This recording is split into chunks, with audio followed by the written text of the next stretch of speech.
take? How many people? For goodness sake. How many people?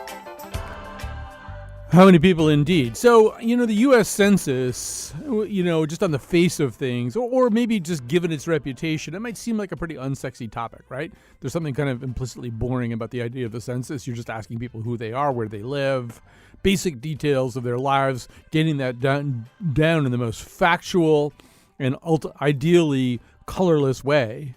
Although when and the notion of like being a census taker, is like that seems almost synonymous with kind of a dull job. Although when you think about it, it's the opposite of that probably, because if you are a census taker, that means the people that you're looking for are the people who didn't respond to the written questionnaire, which, by the way, people increasingly don't do because the written questionnaire looks like the kind of stuff that they throw into their recycling bins.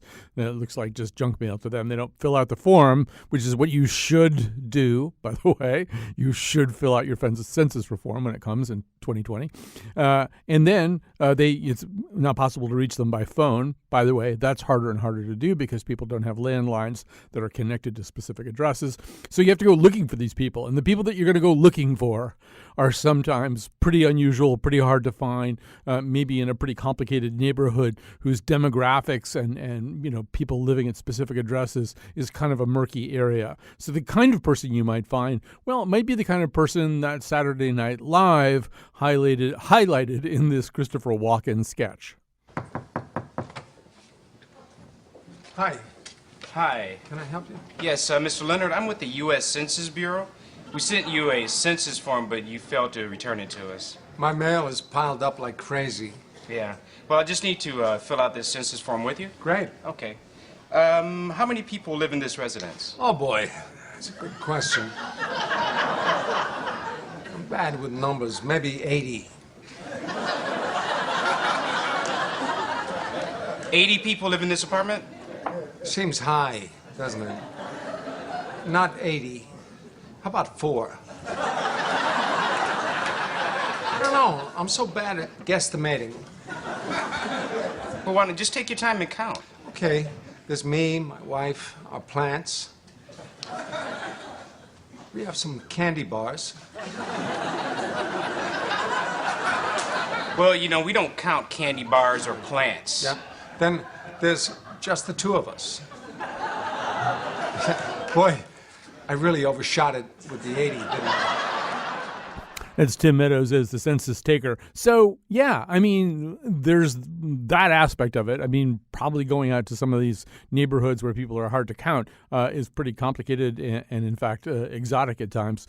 But here's the other thing about the census. I think we think it's boring because it's essentially supposedly cut and dried. These are very basic kinds of questions. People answer them. It becomes part of this master data big bank, the most reliable and complete mailing list in America. That doesn't sound very exciting. Except that if it doesn't get done right, it changes the complexion of American government and the direction of resources. And it's pretty easy not to get it right. And there are certain people who benefit and certain people who lose if it is not done right. So we're talking to a series of guests today about exactly how it might be that it might not get done right.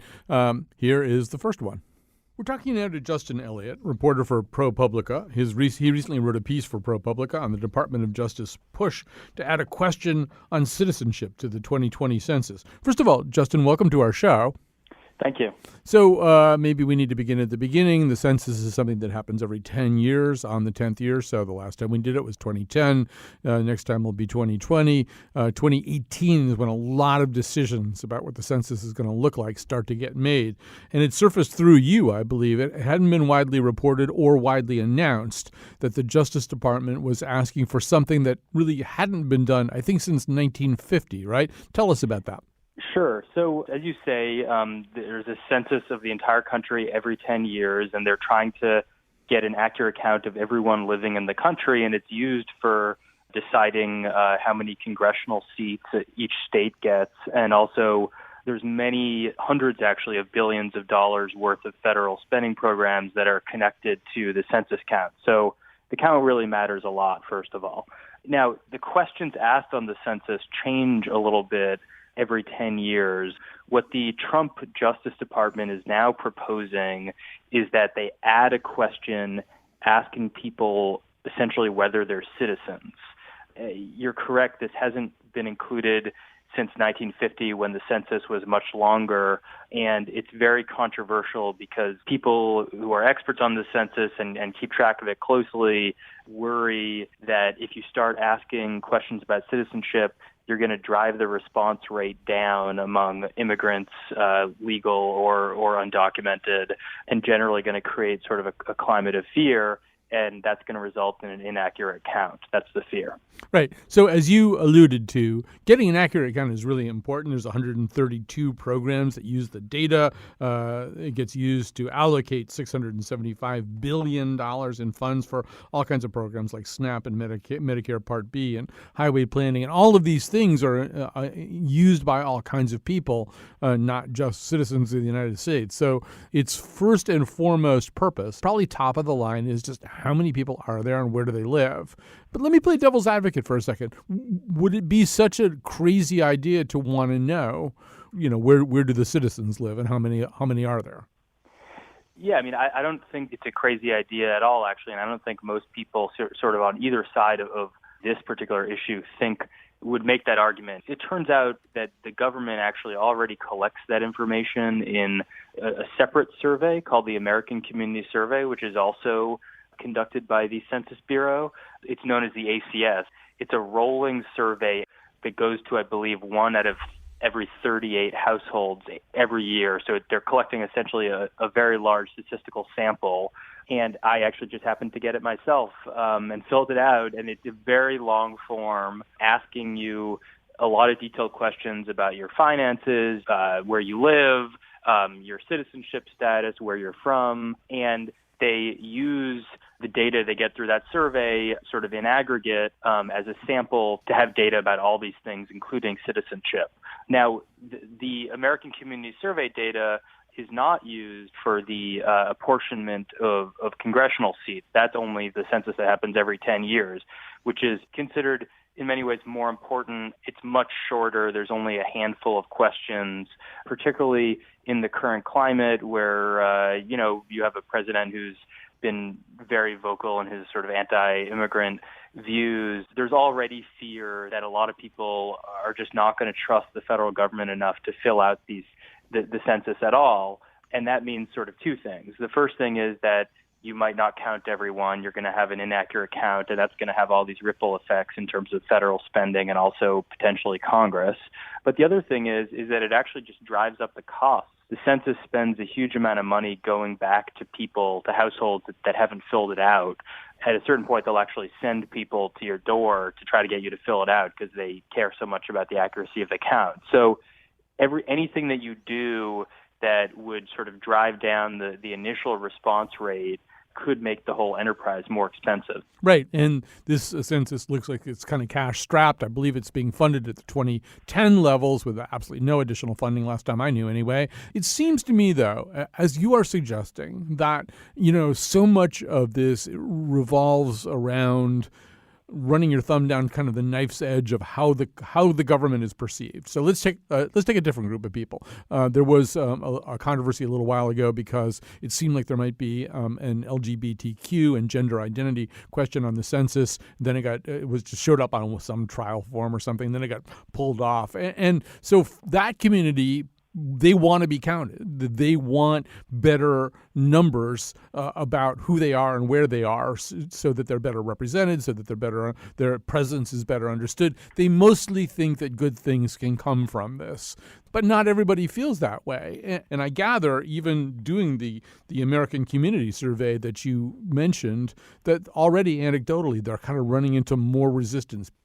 You're right that there is this fascinating paradox where there are certain groups that have pushed for more specific questions. I believe there was also an issue about whether it's going to include a Middle Eastern and North African option, which I believe they've now nixed, which some people in that community actually wanted.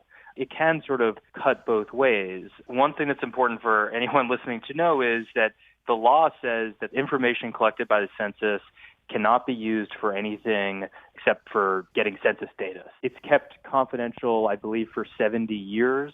That is the current law. My sort of personal view after delving into this is that it's a good idea for everyone to fill it out because it's going to be linked to things like the power of your geographic community in Congress and federal spending. That said, if you're an immigrant, it doesn't strike me as unreasonable that if this question is asked, you might take a pass on filling it out. And also, as you said, the census has actually released a report within the last year describing reaction to survey takers who reported that there is much more fear, much more skepticism, particularly among immigrant communities, and that was explicitly connected by many of these people to the political climate. Yeah, I think people should take that to heart. But if you can change the rules on confidential FISA court applications and at the drop of a hat suddenly declassify a lot of material that everybody thought was classified, it doesn't build confidence in the notion that we're making rules that we're going to stick to. So, you sort of got that. And then, yeah, you've got, as we're talking, where I live, there's a big story in the newspaper today about a Chinese family who's been living in the United States, in Connecticut, since 1999.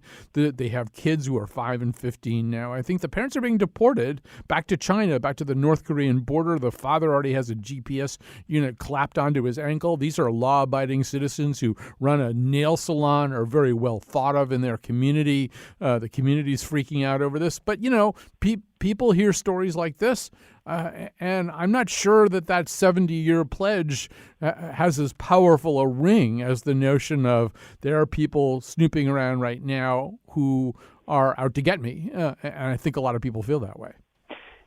Sure, and the fear is that the Trump administration, by proposing this question, is trying to sort of inflame that. Now, it's important to say that the letter that I reported on, which was from the Justice Department to the Census Bureau. The Census Bureau is actually part of the Commerce Department, claims that they want more citizenship data in order to better enforce the voting rights laws. Now, there have been allies of the Trump administration, Chris Kobach, who have publicly argued that we should ask the citizenship question because they believe that things like apportionment of House seats, how many members of Congress a particular state gets, should be based on citizens rather than residents. And the sort of important historical context on that is that the Constitution says that the census counts everyone in the country. It doesn't say that it counts only citizens. So that would include legal permanent residents, and it would also include undocumented immigrants. We really don't know who in the Trump administration is sort of driving this.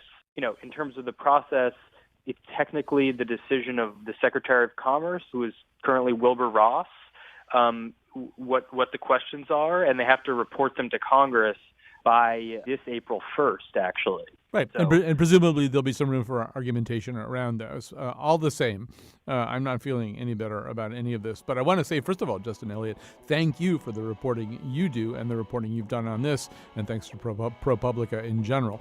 Justin Elliott is a reporter for ProPublica, recently wrote this piece on the Department of Justice push to add this question about citizenship to the census. Thanks for being with us today. thanks very much. There was a piece of a song I heard the other day. Some words I heard the singer say. Something in me loved the way that it sounded when he said how he wanted to stand and be counted.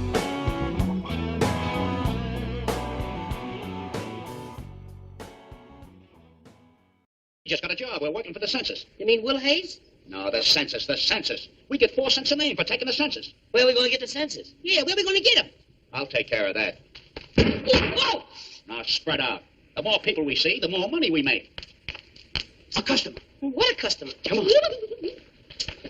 Pardon me. What's your name? And your address. What's more important, what's your phone number? All right. Actually, my favorite part of that is when Mo, that's the Three Stooges in case you don't know, but is when Mo goes up to somebody's house and the guy comes to the door, and as a census taker, Mo goes, "Excuse me, sir, are you married or happy?"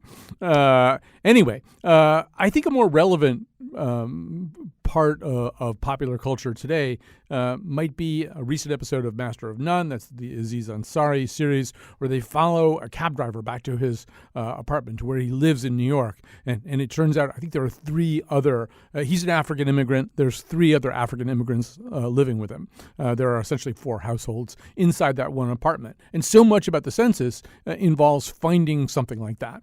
They're probably not going to get or maybe fill out the forms that come in the mail. They don't have a landline, so contacting them by phone and kind of pinning them to that address is going to be difficult. Somebody's going to have to go there if, in fact, it is the desire of the federal government to make sure that we know that they live there. And that's the big if. We're going to talk a little bit more about this now with Ari Berman, senior reporter at Mother Jones and the author of Give Us the Ballot, The Modern Struggle for Voting Rights in America. Welcome to our conversation, Ari Berman. Hey, Colin, thank you for having me. So, let's start with the question of whether or not it's in everybody's interest to make sure that everybody, or as close to everybody as possible, gets counted. There's a politics to this, right? We know even from leaked memorandums from the past from Republican national chairmen that an undercount of certain people, the people most likely to be undercounted, really can favor one side over the other. Is that fair to say? It is fair to say. You'd like to think that the census would be apolitical in the sense that it's constitutionally mandated to accurately count every person in America. It's one of the oldest things that the federal government does, and it's really the only thing in America that everyone is supposed to participate in. But there is a political dimension here, and if you look, every single time they do the census, every 10 years, there is an undercount.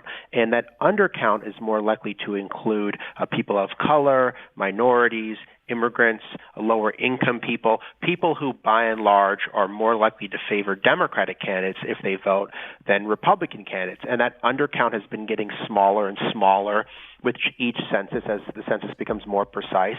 But it's also true that in the 2010 census, which is the most accurate census in American history, 1.5 million minorities were undercounted, according to the census's own estimates. And there's a big fear that that undercount could be a lot bigger under Donald Trump, both because the census is underfunded, because there is more distrust for the federal government, because there may actually be decisions made by the Trump administration and the Census Bureau to produce an undercount. And right now, Republicans control everything. They control the White House, they control the Congress, and they control state governments across the country. And so they like the status quo as it is. And they don't want to do anything that could lead to them losing power. And a more accurate census, which then forms the basis for redistricting and a whole host of resources, could shift the power dynamics in more of a Democratic favor if there's an accurate count. Right. We should say that after a census, there's this post-enumeration survey where they try to figure out whether they did it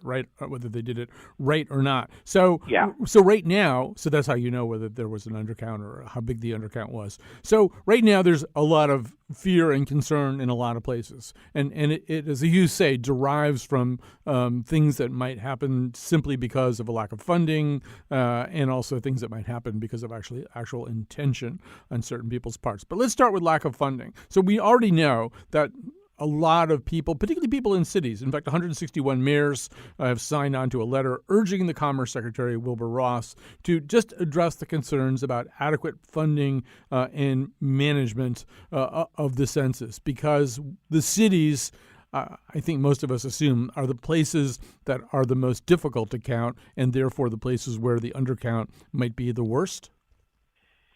Yeah, exactly. So to reach out to the people that don't respond to the census form requires resources. It requires going out and knocking on those doors in what is called hard-to-count areas, in areas with a lot of immigrants, in areas with a lot of people of color, in areas that are poor. If you start cutting back on the census's budget, first off, you have less money to let people know about the census. Then you have less money to send people out and knock on those doors. And then now what the census is doing is they're moving it to try to be as digital as possible. Well, those hard-to-count communities are less likely to be online, less likely to have high-speed internet on their phones. And so all of those things compound the problem of the undercount that already exists. And there's a concern that the federal government right now is not being run well writ large when it comes to the Trump administration. And there's a fear that the Census Bureau, even if it's well-intentioned, won't have the resources to do the job, particularly at a time when there's a lot of distrust of the federal government, and particularly a lot of distrust of the federal government among the very people that are at the largest risk of not being counted. Right. And so then there are these other signals that are being sent that suggest that there might be almost a content, or what that letter from the mayors called untested questions that threaten to undermine census preparation and accuracy. So we already talked a little bit with Justin Smith about that citizenship question, which would obviously, unsettle and maybe scare off a certain portion of people who otherwise need to be counted. There are other things. The Secretary of State of Massachusetts is concerned about that, but also concerned about a way in which the college population is going to be counted, and that count is going to go into the summer when the college population goes away to a certain degree from some of their high-density Massachusetts locations. I mean, there are ways in which you can kind of change procedure that subtly would affect who gets counted. Yeah, and I think the citizenship question is the biggest way that you would try to sabotage the census, because if there's a question about U.S.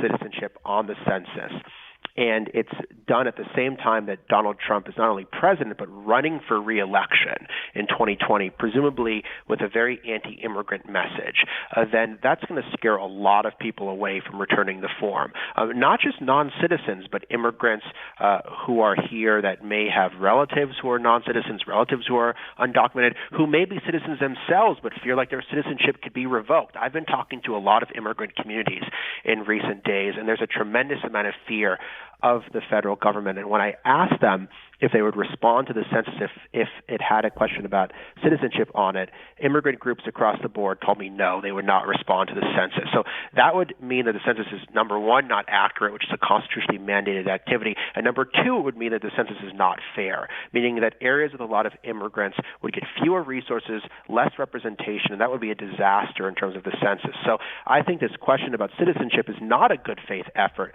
by the Census Bureau to try to figure out who is and isn't here. It's an attempt to try to sabotage the entire process, because the census clearly says you're supposed to count every person in America, not every citizen in America. The census is the only thing in America that's supposed to count every person here accurately. So there are other indications, and maybe the biggest one of them that we haven't talked about so far. So first of all, the prior overall director of the census, John Thompson, stepped down last year.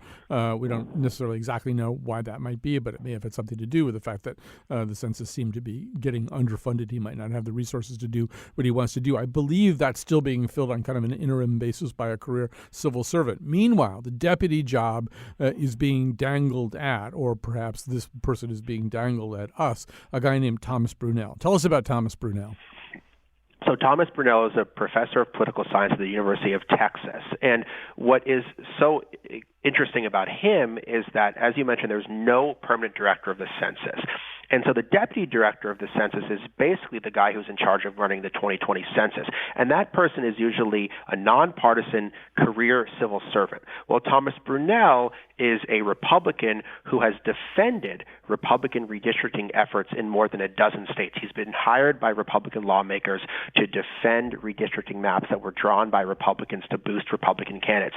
And he's done so in states like North Carolina, Alabama, and Virginia, where the courts have actually struck down these maps as either racial or partisan gerrymandering. So Brunel is on one side of an incredibly difficult fight right now. Every single day we read about a new ruling in the courts about gerrymandering, and the census becomes the basis for for the redistricting process that occurs. So there's an inherent conflict of interest, first off, that he's a Republican redistricting expert when the census forms the basis for redistricting.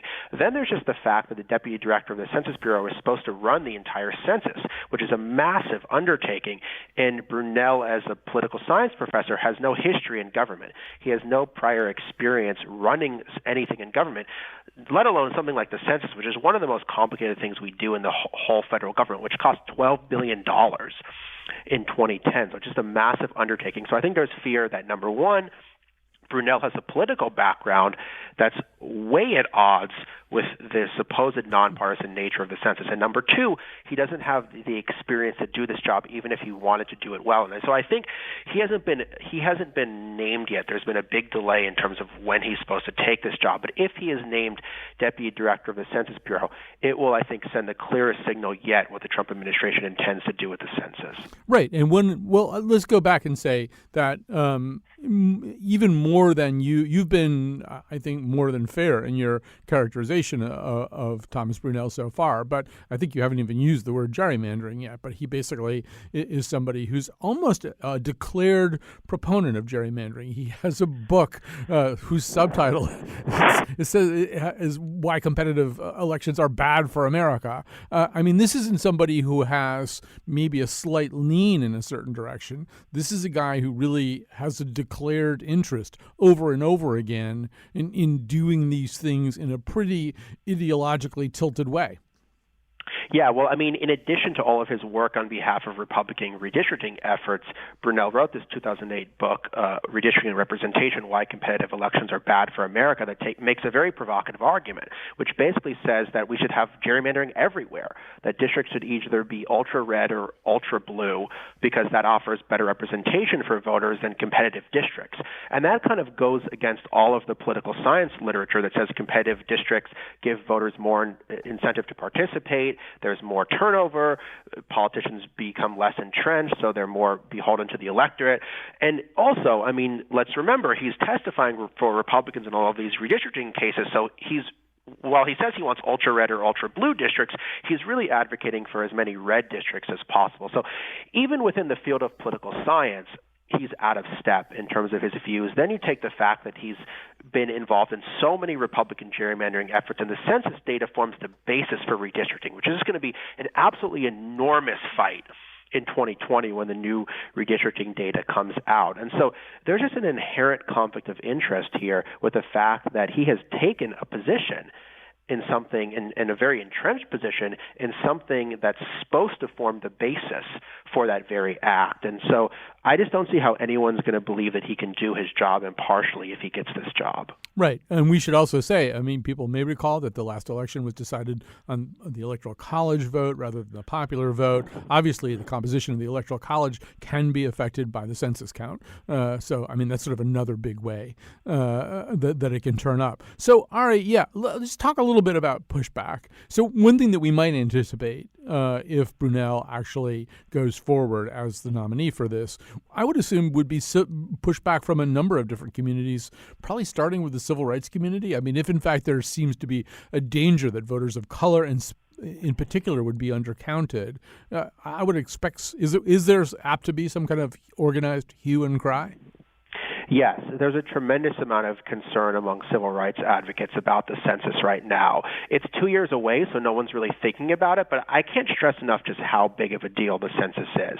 $600 billion in federal funding gets allocated because of it. It forms the basis for redistricting. It forms the basis for all of the votes in the Electoral College. So if this is done wrong, if this is done in an accurate way, if this is done in a fair way, it affects literally every segment of society. Every single state, virtually every major government program is affected. All of the data that businesses, that universities, et cetera, use is based on the census. So it's really one of the most important things that we do in America. And what's happening to it under the Trump administration, I think, is a national tragedy. And as we get closer to the census, there's going to be more and more attention on it. But the decisions are being made right now. The decisions are being made right now in terms of who's going to lead the census, what it's going to look like, and who's going to be counted. So you can't wake up in April 2020 and say, what's happening with the census? Right now is when all of this stuff is being put in motion. So there's a lot of internal conversations about it, and there's a lot of external conversations that are starting about it.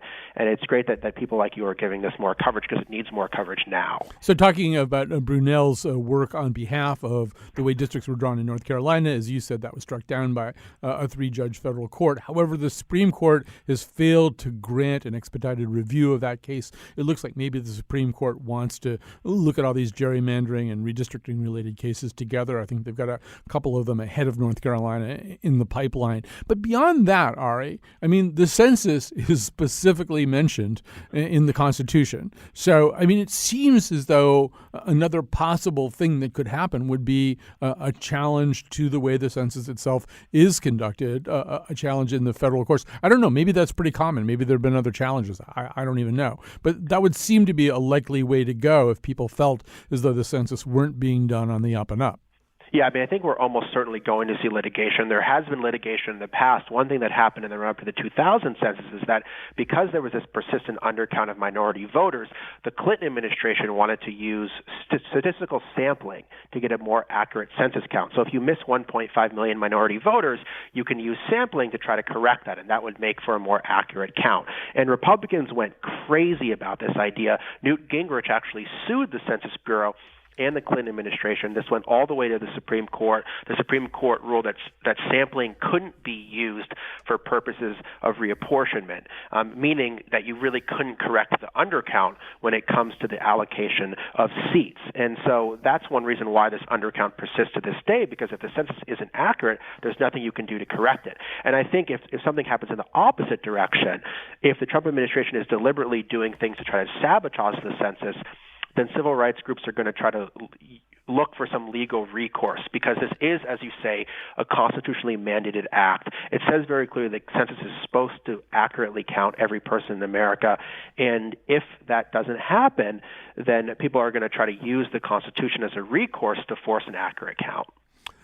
We have to stop here because we are constitutionally mandated to do a pledge break with being public radio and all. But thanks so much to Ari Berman, senior reporter at Mother Jones and the author of Give Us the Ballot, The Modern Struggle for Voting Rights in America. Now, some very nice people, I'm assuming they're nice people, I don't even know exactly who's there, are going to ask you to support this radio station and this kind of programming. If, in fact, the story that we're telling you today about the census is A, a story you hadn't heard in quite that way before, and B, a matter of considerable importance to you, then, it really is kind of a time when journalism of this kind needs a special amount of loving care and watering and fertilizing. All of that takes place in the form of your financial support for this station. So when they ask you, and particularly if you like our show, then make your pledge during our show, because we get a little extra check next to our names in the grade book for that. So anyway, here they come. Be generous.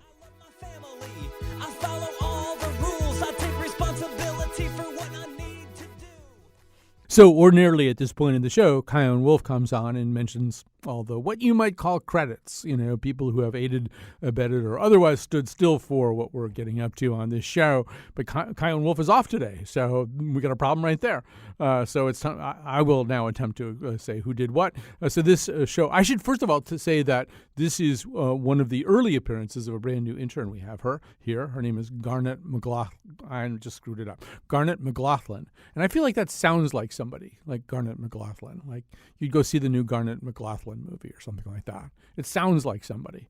I realize everybody's name theoretically sounds like somebody. Anyway, the show today was produced by Betsy Kaplan. Because Chion Wolf is not here, running the board, making the show sound good, is Jonathan McPants. I don't know what Amanda Fish did. I think Amanda Fish does not respond to census forms.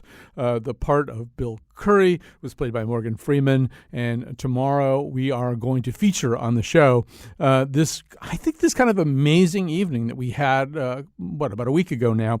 It was an evening of talking about jazz with jazz musicians, but having them play on stage certain jazz songs and little elements of jazz songs and kind of explain what's going on in jazz. And I think if you're the kind of person who feels very defeated by the question of what's going on in jazz, you're really going to like this show. It was kind of a magical evening.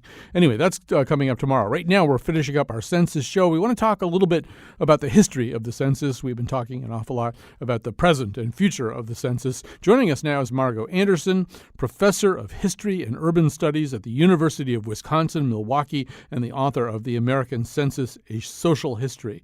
Margot Anderson, welcome to our conversation. Thank you very much.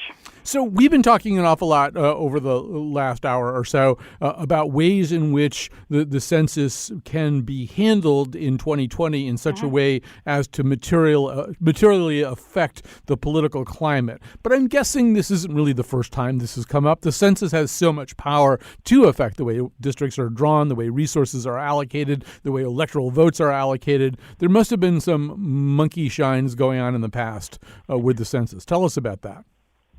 Okay, first of all, as your previous guests have said, this is an old instrument. I mean, we've been doing the census since 1790, so there's a very long and interesting history to all of this. The second thing is that, of course, the census of the 18th century, which was a much smaller affair, but mostly because there were very few people. There were only 3.9 million Americans at that point. Now there's, 330 million Americans, has managed to grow with the country. So that's the first thing. And although there have been controversies, as your guests have said, the big picture is that things have gone pretty well. We've managed to do the census, and I think the conversation we're having now about 2020 has been, we could find precursors of it before, because every 10 years we have to remember how we did it the last time and decide what new and different things we want to do this time, and work that out in a very public and often pretty complicated political, technical, demographic story. And that's where we are in 2018. And my sense is we will still be running up for the next year and a half. So on one level, I'm very happy to have this conversation happening at all, and I hope your listeners will begin to pay attention. Right. So, Margot Anderson, 100 years is a nice round number. So if we set the Wayback Machine for the 1920 census, what would we find? Okay. In 1920, again, as your other guests have indicated, whatever the sort of hot political issues are on the stage at any particular time tend to get tangled up in the census process. So what was going on in 1920 when, as the census was taken, was the aftermath of the American participation in World War I. It was also a period of very, very rapid immigration. It was also a period of very rapid urbanization and industrialization. So that the lead up and the planning to the census wasn't terribly controversial. In fact, it got dwarfed in the news by obviously the war news at that time. But when the results came out at the end of 1920, there was a great deal of consternation among the parts of the country and the political and public officials who realized, oh my goodness, we are going to lose political power. Because the 1920 census is the first census where the United States tipped from being fundamentally a rural nation to an urban nation, and that was going to show big time in the shift in seats in Congress. The other thing is, up until 1920, not only did we reapportion every decade, Congress actually sat and wrote the apportionment law and haggled on the floor of the House and the Senate how many seats there were to be in the House of Representatives. That was not fixed at the time. What kind of mathematical formula to use at the time. They kept changing that over the 19th century. And so you put all this together in the 1920s, and what ultimately happened is that Congress found itself unable to pass a reapportionment law for 10 years. And so Congress was not reapportioned after the 1920 census. By 1928, of course, the president, since the Electoral College is also allocated on the basis of the House and Senate apportionments, members of Congress and the public realized that, oh my goodness, some person could win the popular vote and lose the electoral vote. So and Herbert Hoover, I mean, this is all Republicans, by the way. The whole period is Republican dominance. Mm-hmm. But in 1929, Herbert Hoover, as president, one of the first things he does is brings Congress back into special session to pass a prospective census and apportionment law for the 1930 census. So, but we're going to run out of time pretty quickly here. I do want to say, so, I mean, so that in 1920, it's almost sort of a case of Congress not liking the results of the census enough to be able to apply them the way they're supposed to be applied. But typically what happens since then, lots of times, is that people are undercounted, and they tend to be Black or African-American people, Latino people, Native American people.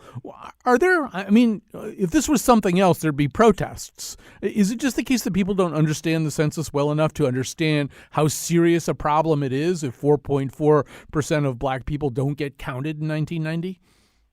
Again, there were, as your previous guests have indicated, there's been litigation about the quality of the census going back 40 years.